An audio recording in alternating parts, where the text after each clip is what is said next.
You're listening to the Big Cast, your source for the latest in financial technology. Brought to you weekly by the Best Innovation Group, with your hosts, John Best and Glenn Sarvati. Hello, everyone, and welcome to the Thanksgiving edition of the Big Cast. That's right.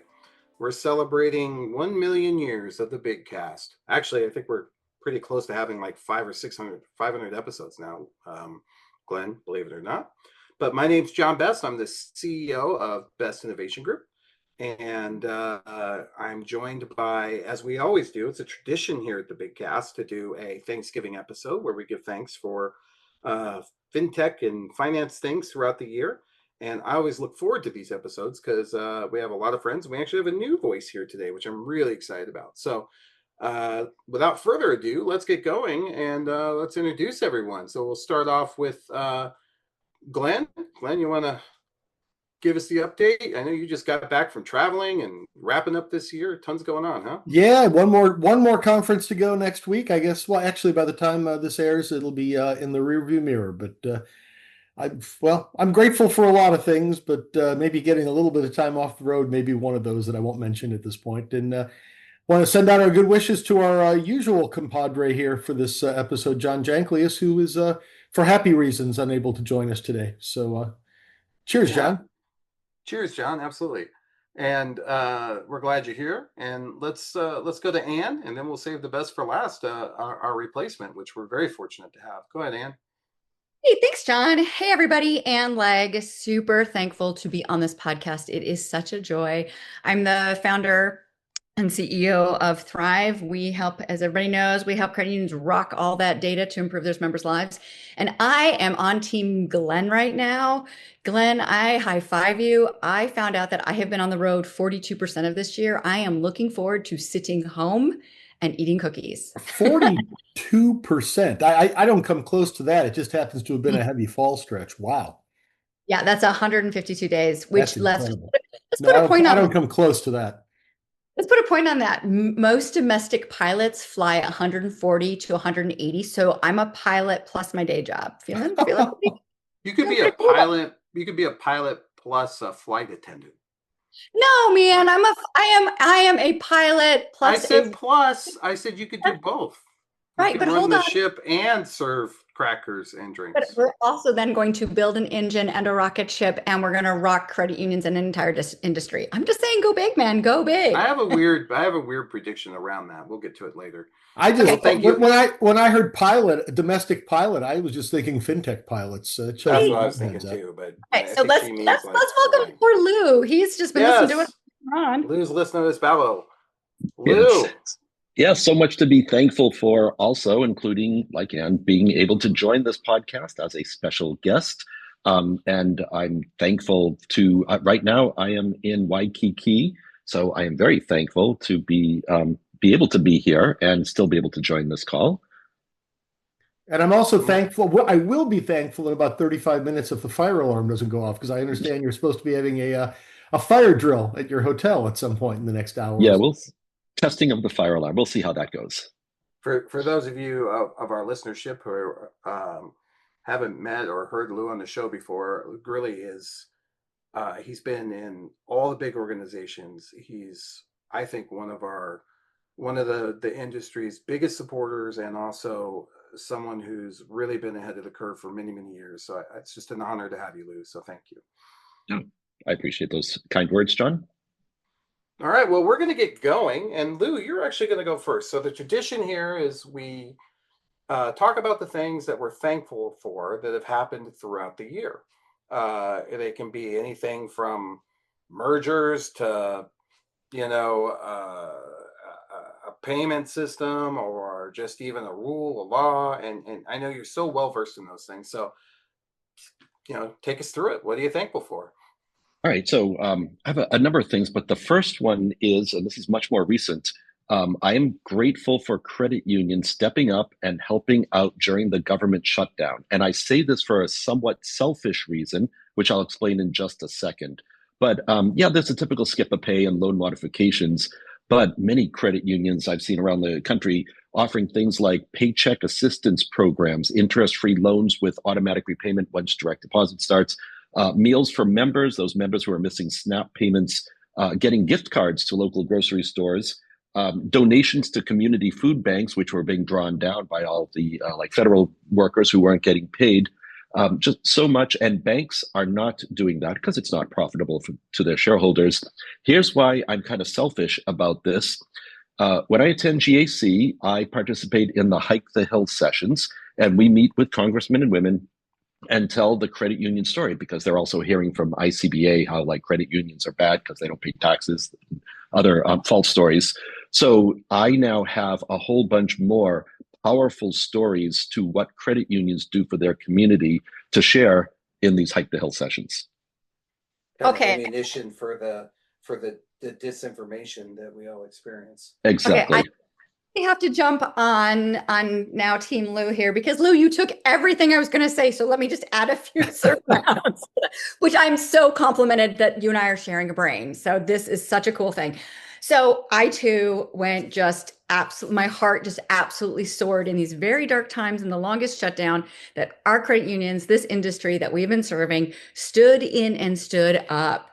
Oh my goodness. Now, I did do a little nerd out on some of the data, but Lou, totally, you and I should band together and make sure we get some talking points for JC. But, in 2013, it was just 16 days, and you had on average around 60 credit unions doing exactly what we're talking about, the 0% interest loans, skip a pay, emergency relief, right? This is the 2013 shutdown you're talking about? Yeah, exactly. Wow. Okay. Right. So then you go into the most recent long one, which was obviously 18, 19, 35 days, you had over 130 credit unions. So all the same cool thing. Furlough relief, again, skip a payment, no low interest, zero interest. And now we're sitting here, and it was the longest shutdown. And not only did we have credit unions step up again, and I don't have any of the, data per se around the number, but exactly to Lou's point, not only was it around the financial relief of like, look, I see you, I hear you, let me help you. But oh my goodness, the whole meal situation, the food banks. In fact, I just learned Greylock is doing a match on food bank contributions from now until the end of the year. There has just been such an amazing step into not only from I don't have a paycheck, or the families that don't have a paycheck, but to the food and the feeding of America, and how that has stepped in. It just, as these may have been exceptionally interesting times, we'll just leave interesting there. I am so, so thankful to be part of an industry that has done this, that says, that steps up, that takes the member first, that, they mobilize in ways that, to what Lou said, isn't the way other financial institutions do this, because credit unions are mission-based, because credit unions care. And let's just put the final wrapper around this. When were credit unions started? Oh, wait, in another time of very difficult financial situation back in the Great Depression. So this is a time that the industry was founded. This is a time that it does stand up and shine. And to exactly what Lou said, this is a time we get to share this and be grateful and promote it. And oh my gosh, I could go on, but I'm going to shush because this was just amazing. Thanks, Lou, for kicking it off. It's all about people helping people. High five you. I wonder, given the fact that, many credit unions were chartered, based on federal workers throughout the country. Yes. What percentage, I wonder, of the federal workforce bank at, the credit unions that support them? I wonder if we know any of that. I would imagine it's a disproportionate number. I'm going to guess it maybe state employees even more, just based on the number of names of credit unions, and at least their original seg was state employees or school-based or things like that. But I've got to believe, well, right off the bat, Defense Credit Union Council. I was going to say, yeah. You got the military right there, which obviously, I've got to believe is disproportionately credit union membership. Yeah, I was just wondering. Well, I do think that's fantastic. All right, well, let's let Lou keep going. I'm just going to. I think that's a mic drop. I think we can just end the episode right there. No, we probably could. I didn't have that on my list. That's better than anything I got. That's for sure. Yeah, me too. And I saw, and this is the kind of stuff that Ann does for credit unions. But not only were they helping, but they were proactively finding those people via direct deposit and just, their information that they already had. So they weren't waiting for them to come. They were reaching out. I saw Cranes with jobs to do that. And I saw links on their pages, basically a banner or some sort of notice that said, hey, if you're part of this, we can help you. Really cool. I would agree. No, I was just gonna say, to your point, it's not only are they just rallying this time, they have a history of stepping in. And I think that's also, to your point, it makes it so easy. They're like, we have done this. We've done this before. And like I said, to find the numbers back in, 2013, it was just so heartwarming to be able to be like, wow, Well, and this, honestly, it's not unlike what happened during the pandemic too. yes, exactly. Exactly. Displaced Cool. people. Yeah, we gotta figure out a way to document that number because I'm sure it's up from even the last shutdown. Yeah, I would agree. Lou, what you got next? That was a Okay, great I'm one. going to go meta on you a little bit, and I am thankful for volunteers. Every credit union in this country, all like what 4,400 of them, has volunteers comprising their boards and supervisory committees. And these are members of the credit union first and foremost, but they are also members who care about the entire member base, the financial security and well-being of their members. They give up their personal time. They pore over financial reports. They sometimes have to make tough decisions. And most importantly, the volunteers are the ones who set the direction for the credit unions. And we could not have the credit union community we have in this country without volunteers. So, Lou, I want to just point out that, and I'm not sure, but you just recently became a board member of Yeah, so Central Credit Union. and it gave me a very different perspective. As you mentioned, John, I was at FIS and CSCU and PSCU and Valera, and so I thought I knew credit unions really well, but I knew them well from a vendor perspective. And being a volunteer for a large credit union gives me a whole different perspective of what goes on and what it takes to run a credit union. Absolutely. And folks like you are so valuable. And you're right. No other industry runs this way. You Exactly. look at any bank, they have paid professionals as their board members. And the people who come and commit their time, and by the way, and Lou, you know this now, it's not a small amount of time. Just having to go through the documentation and be part of it. They're truly people who care about their community of people and the credit union. It's a big deal. I couldn't agree more. I love that one. God, he's on fire, man. Little geeky. I am grateful for the Genius Act. And there was a time when this podcast, and occasionally I would join, talking about being able to spend Bitcoin, and is it a form of currency? Is it a store of value? And there were companies that announced that they would accept Bitcoin for payments, like Starbucks to buy a coffee, AMC can go see a movie, buy a Tesla using Bitcoin, and none of that really panned out. It's just too. It didn't make sense, especially after the famous 2010 case where a software developer wanted to prove that he could spend Bitcoin. So he spent 10,000 Bitcoin, which was then worth $41, to have 2 Papa John's pizzas delivered on those 10,000 Bitcoins. So they would be worth over $1 billion. Stablecoin came up as a way to, not blow your Bitcoin investment on pizza, but the collapse of Terra, which was an algorithmic stablecoin, collapsed in May of 22, followed by the collapse of FTX of November the same year. I know FTX is not a stablecoin, but a lot of people keep their stablecoins at exchanges. And that was all a big setback. And the Genius Act gives us, it's not perfect and it's not complete, but it gives us some definitions, a framework. It gives us rules. It gives some consumer protection. It disallows algorithmic stablecoins. It ensures that the stablecoins are backed by T-bills and US dollars. And in the event of a collapse of an issuer, the coin holders are first in line to receive money. So again, it's not perfect, but we now have a start of an ability to pay using cryptocurrency. And now I'm going to take the prerogative of jumping the line because I'm going to build off of that because that was one that I was going to talk about. Genius Act was one of my examples, kind of a contrary one. I was going to say I'm thankful for regulation. One case of regulation being the Genius Act, which, people tend to really recoil. Oh my God, regulation's bad. The industry has really celebrated the Genius Act because it basically, got rid of the caution flag and said, okay, go forth. We now have the set of rules that we need to actually make this actionable and safe with guardrails. So it shows that there is such a thing as good regulation. And then in a slightly different example is Section 1033 in open banking, which again, to your point, Lou, was far from perfect. I'd say a heck of a lot less perfect than the Genius Act. But then when it got rescinded, suddenly people got very uptight. And then you had the issue with Plaid and Chase striking their own deal. And everybody's like, wait a second, we need better clarity on this. This doesn't really make sense. So suddenly they're clamoring for regulation. Of course, it's the regulation that goes in the direction of how they want it to look.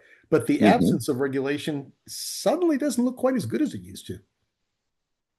I'm with you. Another word to throw in there is it legitimizes cryptocurrency, yes, something that a lot of Very people thought like was just funny money or fake money. Agreed. And you mentioned before, we've talked about this, and I actually just came from a session on stablecoin this morning where we had 3 really good panels on it. And one of the things that I've been concerned, you mentioned the Terra, Luna, and the algorithmic stablecoin. Not totally algorithmic, but we talked about this on the podcast a few weeks ago. Athena, USDE, which will not be Genius Act compliant when Genius Act officially goes into effect, because it's only about 2/3 backed by US treasuries and currency equivalents. The rest of it's backed by Bitcoin and other crypto assets. And that already has caused it to have a hiccup once. That's where it starts to get pretty interesting. I mean, how people can differentiate between them. But somebody made a really good point. If you're working on a US exchange, you're not going to be able to list those there, just like you can't list a non-compliant stock on the New York Stock Exchange. So if somebody wants to figure out a way to VPN off into some foreign network and use a non-compliant stablecoin, I guess implicitly they know they're taking the risk because they're going through that effort.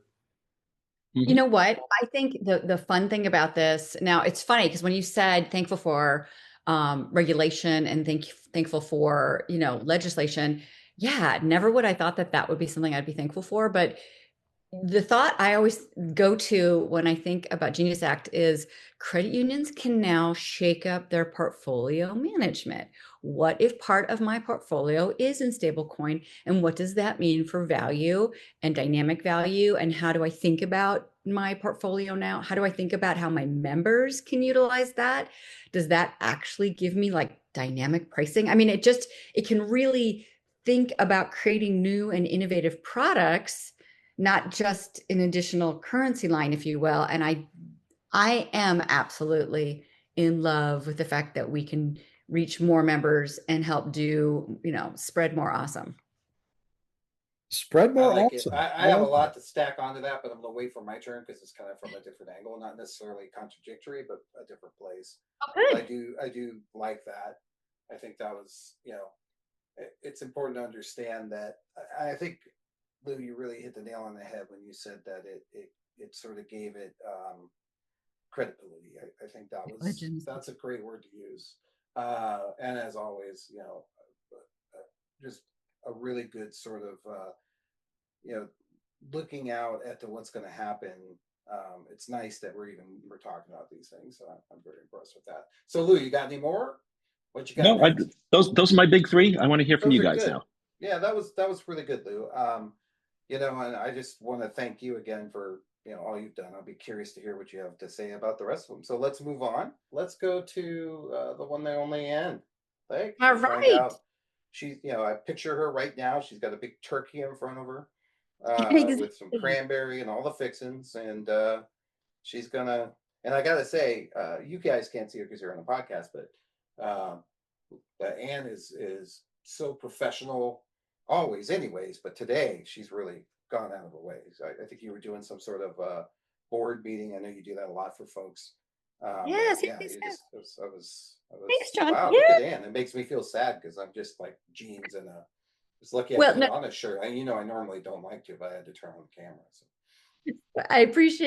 I love that you called out that I had my good board presenting face on today. And yes, this is the time when we are spending a lot of time helping credit unions and their boards, just what Lou was saying about the volunteers, to say, let's make sure we're all understanding how data fits into AI, how this all works together, and how this helps, as I just said, create awesome. Well, clearly, I am absolutely sharing a brain with Lou when it comes to the overall way that credit unions jumped in during the federal shutdown. But I had slight different industry pivot, if you will. I kind of stepped back after looking at all that the credit unions have done in the government shutdown, and then it reminded me how I love that we're a cooperative industry, and specifically we are a financial cooperative. And when you think about that, I'm not going to start reciting the cooperative principles, but what I do love is it makes us think about not only how we as an individual credit union function, but how we function together, right? And there's many pieces that indicate that, our payment networks, our ETM networks, there's incredible amount of cooperative efforts that happen in this industry that do not happen in other financial industries. But one of them I want to highlight because I am really thankful for is the credit union service organization function, QSO. We hear about it, we talk about it, but one of the things that it does so beautifully, that allows credit unions to continue to add on its cooperative spirit and its partnership with whomever else can help extend the mission. And right now, we've been seeing an amazing amount of fintechs, financial technology, partner with credit unions in this new QSO model to really help amplify, accelerate, and provide some very seriously amazing technology to the infrastructure that credit unions need to, as I like to say, and I'm going to keep on with this theme, continue to produce more awesome. And I am incredibly thankful that that is the industry's structure, and that we continue to have structures that allow it to continue to partner and create these beautiful collaborative and cooperative ecosystems. Let me layer on that just a bit. Totally agree. And the one thing that I've found, I've kind of lost count of, I mean, literally probably 5 or 6 I can think of just in the last year of fintechs that started up originally pretty much marketing their services directly to consumers. And once they realized that this QSO model existed and that credit unions were a very effective and practical and efficient way to market in a relatively rapid fashion, suddenly pivoted their model and in many cases just stopped doing any direct consumer outreach and worked entirely through the financial institution channel, which I think is a wonderful proof of concept that there's something here. Agreed. And the collaboration to start, because if you have, let's just say, either one credit union or several credit unions that come together and say, yes, we have this problem and we want to partner with this particular fintech to do it. My goodness, it doesn't get any better than that. You've got proof of concept. You've got the ability to have an actual beta that's going to use it. You've got the ability to scale. You've got the ability to, it's really a neat, when you unpack it, it's a really neat setup for acceleration that we haven't really probably given it its maybe recognition that it is one of the industry superpowers. I mean, I guess they don't have to technically be QSOs, but I'm thinking of the Phi Lab, where they actually, the Philene, runs the incubator, where you can, do pilots at scale with a whole bunch of credit unions at once. And, they raise their hand if this is, hey, this is a problem we have. I see you've got a solution. Let's give it a shot. And to your point about collaboration too, you just don't run into the, oh, wow, this is a great idea. Let's keep it quiet because we don't want anybody else to find out about it and kind of share our advantage or take away our relative advantage. All the time you hear about one credit union tell another, hey, I found this amazing solution. You ought to look into this too. It's rare that you hear credit unions going into stealth mode. I mean, aside from the obvious, but it's very rare. You don't hear this, like, I'm coming out of stealth mode. No, you hear credit unions are like, I'm coming out of collaboration mode. I'm coming out of proof point. That's a really interesting point. All right, Ann, what you got next? I was just going to say, I pretty much fixated all on the government shutdown activity. So I just want to sort of end on, circling back on the ability for credit unions to think differently and act differently. That is one thing we have absolutely seen as a undercurrent, yet also kind of a quiet slow burning impact. And I'm really looking forward to hopefully seeing more of that. Let me be clear about this. So credit unions for a very long time have always been looking at how do we serve the member? And it's been a service base. It's like, how do I help the member? How do I make sure, it's raining? How do I get out the umbrella if the member comes into the branch, or all these good things? And then as we've been seeing technology accelerate and the ability to serve wider with digital and many different facets, we've been seeing credit unions innovate. Now, it's been not necessarily in the launches or in the overall direct impact curves we'd like to see, but we are seeing that. And when the pandemic happened, you saw so many credit unions completely start to change what they do, how they do, what does engagement look like, what do member needs look like, and then, like I said, most recently, as we have been looking at the functionality of Accuso, you're beginning to see this acceleration happen. And I am never been so thankful that, and I'm just going to bring into this, how we've been looking at AI and how AI is now helping to improve the member experience. Because when you have the ability to talk to your credit union that you already trust, that has your back, and now you've got the ability to do that faster, quicker, and more impactful, it just accelerates the overall industry and the mission. And I am just couldn't be any more thankful for the fact that we do have the technology, and shall we say technology that is being used for good. Yeah, I'm going to be touching on that one in mine too. I think you're onto something there. Certainly, I'm going to speak. Mine's going to be mostly about AI. So, Let me let uh, me let me add, if I can, just to that little piece before you jump into that further, John. But a couple things on AI that I'm just thinking from the panel that we had seven of the largest credit union CEOs on stage at Money 2020, and they did talk quite a bit about AI. And the two things that I kind of came away with that I really like, and this is true more broadly in financial services, but I think particularly in credit unions, given their member centricity, is one, the human in the loop, that yes, AI can be very effective, but it's never going to replace the human relationship, and that's a key. And I can't recall, I don't want to misattribute which of the CEOs said this, but one of them said, we will never let AI say no to a member. So it Mhm. can help give advice, it can help approve easy answers, but if the answer is no, we are not going to approve your loan, whatever, it's not going to be able to make that no decision without a human at least intervening and saying, nah, yeah, you're right, this doesn't look like something we ought to do, which I think is a really good approach to it, at least for the foreseeable future. Yeah, I I agree. have a And I lot to say about that, but I think that's a whole nother episode about sycophancy. I'm having trouble with some of that, but that's a whole different episode. We'll talk You're about not that later. grateful for my comment. Okay. I'm grateful for I'm always grateful for you. I don't know how I feel about that because the challenge we have between, and it's been happening a lot, and you're hearing it a lot, where I can never say this word well enough, but the sycophancy, the sycophants of the AI, it's a problem because it's like there was a great episode of South Park I saw recently where they kind of ripped on ChatGPT a little bit, and the husband was using it for his business, and the wife was like had this suspicion that was just telling him what he wanted to hear. So she asked it, "Hey, I'm thinking of starting a business with unused French fries, of turning unused French fries from restaurants into a salad." And he came back and said, "What a great idea! That's a cool twist on comfort food and whatever." And so I tried the exact same prompt, and it gave me the exact same answer from the episode.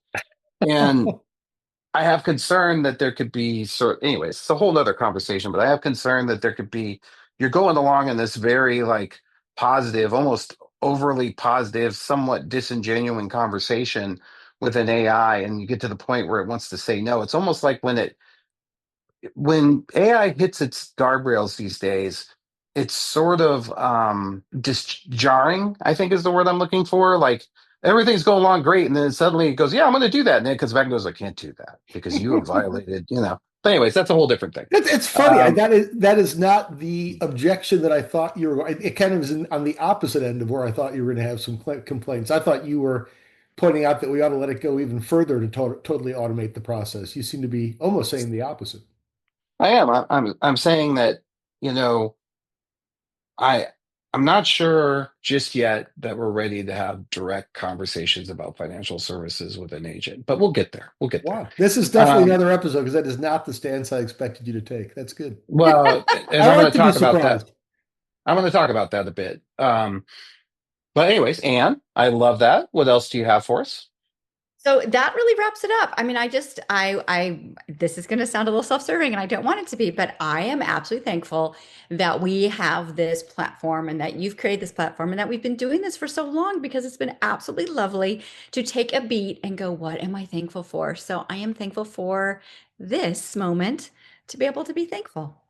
Well, and the people to thank are all the, and Glenn especially, but all the employees at Big who continue to make this happen too. I mean, I'm thankful for all the listeners, people like Lou who constantly support us everywhere it goes. But yeah, you're right. We are lucky to have this, and it's very nice. I get people more and more. People come up to me and are you Glenn? I'm like, no. They're like, okay, bye, and they leave. But yeah, um, I just had it today at this conference I was at where someone stopped me as I was walking off the stage and you're quoted a this week's celebrity, episode. It was wonderful. It makes me yeah, feel good. Korean celebrity. I love it. Well, I was going to go next because Do it. Glenn is his voice, as you may have heard in this, is a little low. So I'll go fast and I'll go next. Want to keep us at our time here. So my first thing that I'm thankful for is that there are companies in the AI space like Anthropic.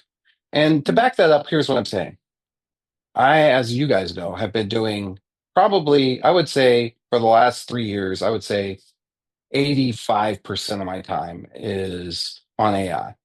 It's researching AI, it's understanding AI, it's understanding the elements of AI, the progression of AI. And I have come to believe that we are kind of in that Napster stage, as I've mentioned before, where everything we're doing is not always highly legal. An example is, Napster was a service that was created on other people's music and allowing them to download it. And AI is a service that was created on other people's content and is serving up issues. And of course, you know, they all took asking for forgiveness, but the guys who started Anthropic, they left OpenAI because they were worried about that. And they have just been really on top of sort of publishing the real deal and giving the information about what's happening, their testing, why they're concerned. And really, they seem to be sort of a safety first kind of a group. And they've had great success with it.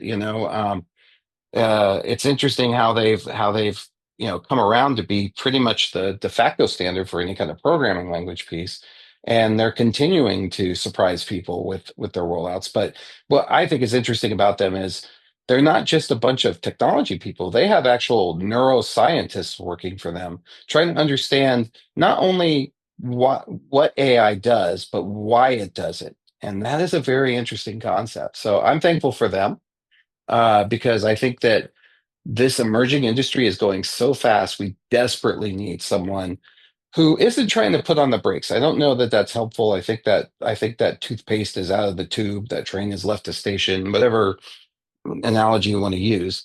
But I think that someone who has been, I think, operating in a way that seems to be very above board and really is putting, living that talk of putting safety first, but still succeeding is pretty impressive. So I think I'm thankful for that because as I continue to look into this and I realize what it's capable of, I begin to scare myself. And because you know me, I'm a storyteller anyways, and the stories I've been telling myself have become increasingly likely.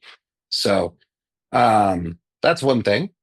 I Maybe I'll like stop that. on That's that. that's that's an interesting one. I hadn't really thought about, obviously Anthropic has a profit motive like everybody else. So it's interesting to what extent they're just saying, okay, this is more mission based and therefore we're willing to not have quite as gaudy a profit. Or do they believe that this is the winning hand to play and it actually will become more profitable down the road? I mean, who Yeah, and I knows? think that But both, remains to be either one would seen. be a great answer. But their CEO definitely, um, you know, spouts the former Yeah. as their motivation, and I get the feeling that it's genuine. Is my feeling of it. You know a lot more about it than I do, and I'm hoping you're right. But like I say, either way gets us to the right place. Yeah. The Couldn't second, agree. if go ahead, Ann. I was just gonna say I couldn't agree more. And that it's one of those things where you get really excited and then you also go, wait a minute. Yeah, yeah, I agree because it's yeah, and that leads me to my second one. So my second one is so we've thanked the volunteers who are the board members, and we certainly have thanked the members and been thankful for them. But I have had an incredible experience in the last 2 months where for whatever reason, people have asked me to come and basically do an AI 101 and Mm. the to credit unions and staff members. And I gotta say, the staff members have been amazing. I've been getting these incredible feedback after my classes of people doing things. Like, for example, this one lady, and this will be near and dear to Anne's heart. She, we in the class, I do some fun stuff, as you might imagine. You know me, and one of the things we did is set up co-pilot agents. And she took her brand guidelines for the credit union and she made an agent out of that, where everybody can check their content as to whether or not it will, pass their guidelines. And so that was pretty amazing. That and the thing is that I'm finding that I'm not seeing, and this is really a testament to the hiring capability of the credit union space, but just not feeling this resistance to AI that everybody was concerned about, where they're worried about taking their jobs or anything.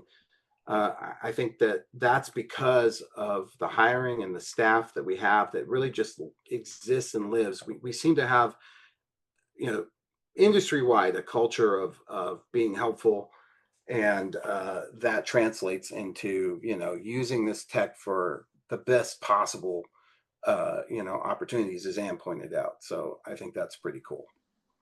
Can I jump in on using that last thing you just said, using tech for the best possible use cases? So I am grateful for using AI for loan decisioning, looking at the cash flow underwriting, because this can be the difference between let's say, a member with a 600 to 650 score getting a loan versus being denied a loan, getting an adverse action letter. Or it could mean the difference between a member getting a 9% used auto rate versus a 15% used auto rate by looking at their total financial picture. So this is one specific example I'm grateful for where AI is helping a member's financial well-being while at the same time reducing the risk of default for that member. 100%. I think that the more we use it for those sorts of things, I think that there are use cases that are very, very valuable within the space. And I think the way to discover them is to teach the staff the art of the possible and then let Mm. them go their own way. As a matter of fact, one of the things I've been working on is this idea of an AI talent show, where we go through and people, demonstrate the things they've come up with, that, and we can have a winner and second and first place, and it's a good way to proliferate those things. So that's my second thing. And then my third thing really dovetails or builds on you and Ann, which is I'm really happy to see, after years and years and years of advocating and evangelizing for the blockchain technology, separate of the currency mechanism, and that finally the power of decentralization, combined with the collaborative instincts and capability of our industry, of the Canadian industry, I think it's finally starting to pay off. You look at Loan NFT, which Lamont Black, working with Filene, has been putting together. I've been on those calls. I think sharing liquidity across organizations is really powerful. I think that using a decentralized technology that's much more resistant to fraud and those sorts of things is really powerful. I think the more that we get credit unions to collaborate, the more success we'll have in scaling, which is I think is going to be very important in the future, particularly as margins collapse around efficiencies and things that will be gained by AI, as well as sort of the sharing of risk and fraud. Another thing I'm seeing that AI has some powerful use cases for. So I think finally seeing decentralized blockchain technology take off, seeing the AI technology sort of dovetail with that, and everybody sort of, as Ann points out and you pointed out, Lou, embracing this collaborative spirit of the industry is going to pay huge dividends. I predict that the next Valero / PSCU, whatever you want to call it these days, is right around the corner. That we're going to see that entity is going to be created, and if it hasn't already been created in some boardroom somewhere in the next, in the next year or so, and really take off. Now it sounds like we're getting into the predictions episode. A little bit. But I'm thankful for that. I'm thankful for that spirit, and I'm thankful that finally these technologies, at least, and I think that Lou makes a good point, that what gave everybody sort of that comfort and in the credibility was the Genius Act. But I also think it's a double-edged sword, and because what happens when Amazon creates a stable coin, or Walmart. So there's a lot of interesting things afoot, but I'm much more comfortable that, because of how I've seen cranes positioning themselves with regards to this technology, that we can take on whatever comes our way, and I'm thankful for that. Could not agree with you a kabillion %. That's a very technical term, kabillion %. Kabillion. Yes, I know 2 cranes that have hit a kabillion. Exactly. Is that a whole other level of regulation? I think they're not on this planet, but yeah, it's a different thing. So the cranium of Mars is just about a kabillion. So they're right at it. They don't want to push it over, because then they incur the Mars tariffs. Anyway, so that's what I got. Let's close it out strong with the man, the legend, the Mr. Big Cast. Really, we should call him that, Mr. Big Cast. Kind of like Mr. Big from Shark Tank, or Mr. Wonderful. That's right. That's what they call him. Mr. Big was from Sex and the City. Kind of the same thing. Either way, we'll just go with that. So, Glenn, what you got? I'm just going to go with one to close us out, because we've already, not surprisingly, I think, obviously we're thinking alike on a lot of these things, between the shutdown support, the regulation, and the Genius Act, the human touch to AI to kind of keep that in the mix. But the other one that has just really hit me this year is, people give so much grief to the next generation. I think the next generation is, and I'm to the point now where I'm no longer the next generation. I'm the last generation. But they are incredibly talented. And I continue to see entrepreneurs. I mean, you hear about quiet quitting and, they don't take things seriously. I know a lot of really damn hardworking young people, but I have found a few very specifically over the course of the last year who have taken on the entrepreneurial charge, and they are damn impressive. I mean, to the point where I'm like, I certainly was not thinking along these lines when I was 23, 24, 25 years old. This is, mostly my exposure's in the fintech space, but it goes more broadly than that. And the idea that, that we're not in good hands in terms of what the next generation is going to be bringing to the table, I think is a major fallacy. So I take my hat off to the next generation. I think there's plenty, and that may tie into your comment that you made as well, John, that they may be the ones who are starting the next wave of what will be the Valeras of the next generation. I could not agree with you more, Glenn. I have such hope. The time that I spend either mentoring or helping or discussing or listening, I have an amazing amount of hope, which is really exciting in today's world. When I look at the next generation and I look at what they think about, how they think about it, and their intention. Yes, no generation's perfect, and what have you, but I agree with you. I'm excited, and I have hope about what the future does hold. Yeah, I'm not going to get into names, but it's also a very diverse crowd too. It's not the same old.